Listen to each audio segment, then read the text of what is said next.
Bienvenue au cours de rattrapage. Dans cette vidéo, on va parler de diffraction et d'interférence. C'est quelque chose qui a toujours été au programme de terminale, du moins en physique-chimie.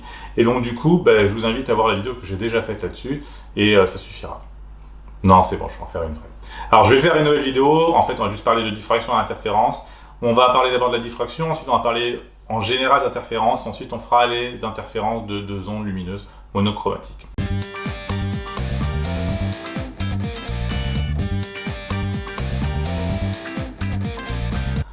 La diffraction, on peut l'observer à partir du moment où une onde passe à travers une ouverture sans changer de milieu. Et ce qui se passe, c'est qu'on a un changement de la direction de propagation. Alors c'est pas comme la réfraction, parce que la réfraction c'est quand on change de milieu. Là on reste dans le même milieu, mais la direction change.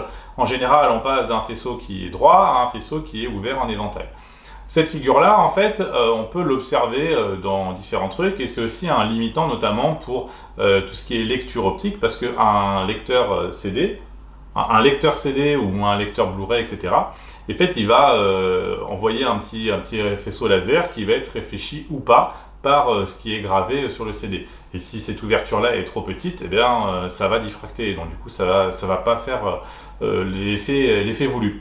Et pourtant, si on veut avoir plus de capacité sur la même surface, il va falloir rapprocher les trous. Il va falloir faire des trous plus petits. Donc, du coup, il va falloir sans doute changer quelque chose.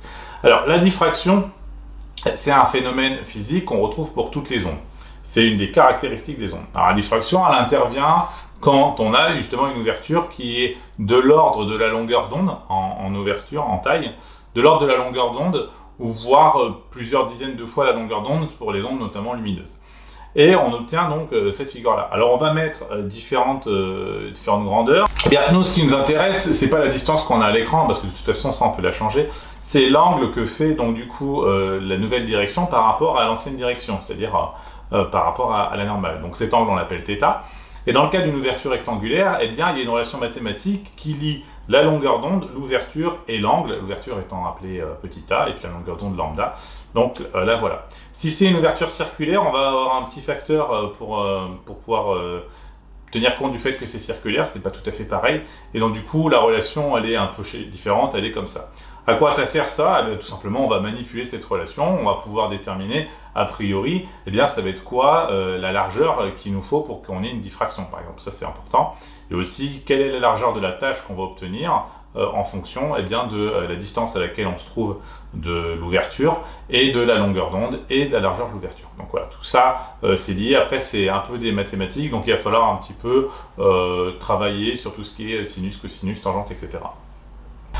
Les interférences, c'est pas quand on a une seule onde, mais c'est quand on en a au moins deux. En fait, ces deux ondes vont arriver en phase, donc elles n'ont pas de déphasage entre elles, et elles ont la même fréquence, et elles vont se superposer. Et on va obtenir ce genre de figure géométrique, c'est très joli, et aussi on peut en avoir si les couleurs sont diverses, si on n'est pas sur une onde monochromatique, mais une polychromatique, comme la lumière blanche, eh bien on obtiendra ce genre de résultat d'interférence. Et ça, tout le monde le connaît.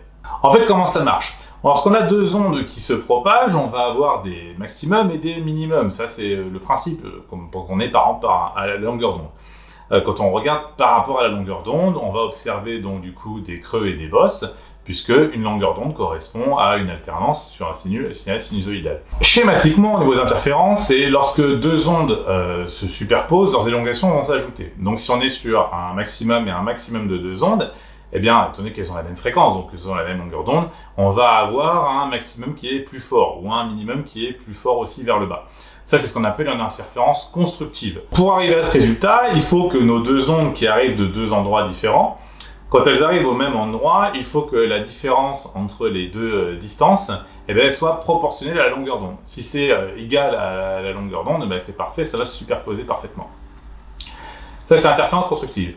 Pour les autres types d'interférences, c'est quand on a un maximum qui rencontre un minimum. Et bien là, on va avoir annulation des deux choses, et ce qu'on appelle une interférence destructive. Ça arrive quand? Ça arrive quand on est pile poil avec un décalage entre les deux distances parcourues qui vaut la moitié d'une longueur d'onde. Donc on va l'écrire comme ceci pour bien préciser qu'en fait, on veut absolument avoir une demi-longueur d'onde d'écart entre les deux distances parcourues. Maintenant qu'on a parlé du principe d'interférence, on va faire une expérimentation, enfin du moins une expérimentation de l'esprit, parce que j'ai pas le matériel sur moi, pour voir comment on peut le faire avec deux ondes lumineuses monochromatiques. Alors pour être sûr qu'elles aient le même déphasage, qu'elles aient la même fréquence et la même longueur d'onde, ce qu'on va faire, c'est qu'au lieu d'avoir deux sources lumineuses, on va prendre une source lumineuse qu'on va diviser en deux. C'est ce qu'on appelle le dispositif des trous de Young ou des fentes de Young.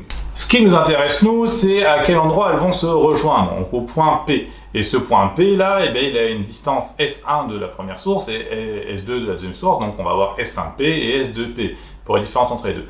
La différence de marge, qu'on appelle delta L, eh bien, c'est l'indice multiplié par la différence de distance entre les deux. On multiplie par l'indice parce que, suivant si on est dans l'eau ou dans l'air, ça ne va pas faire la même chose. Et donc, du coup, on retrouve le principe des interférences constructives et destructives. Si on veut une interférence constructive, il faut que delta L soit égal à K fois lambda, K étant un entier. Et si on veut une interférence destructive, il faut que delta L soit égal à K plus 1 demi, entre parenthèses, multiplié par la longueur d'onde. Et là, on aura des interférences destructives, puisqu'il y aura pile poil un demi-déphasage.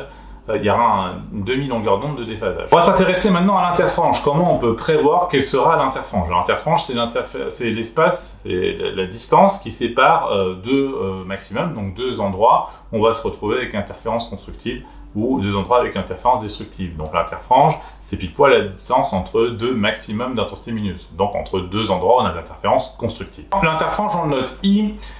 I sera égal ici dans ce cas-là à xk plus 1 moins xk plus 1 et xk étant le premier endroit où c'est lumineux et l'endroit d'après où c'est lumineux.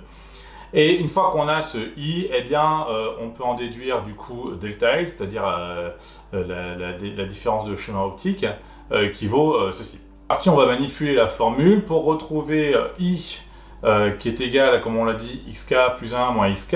Comme on connaît xk plus 1 et xk, on peut les exprimer à partir de delta L, donc on retrouve cette relation-là. C'est pas mal. Après simplification et factorisation, la valeur de l'interfrange vaudra donc ceci. On obtient une formule pour l'interfrange qui ne dépend plus que de la distance entre les deux sources, la distance à l'écran, la longueur d'onde et l'indice. Donc voilà, c'est fini pour ce cours de rattrapage sur interférence et diffraction. Vous avez, comme je vous l'ai mis, la fiche sur la vidéo que j'avais déjà faite à ce niveau-là. Je vous laisse donc avec les commentaires, les abonnements, les likes et tout ça, ça c'est votre affaire. Et je finis par une citation de Friedrich Nietzsche sur la lumière, bien sûr. Que d'hommes se pressent vers la lumière, non pas pour mieux voir, mais pour mieux briller.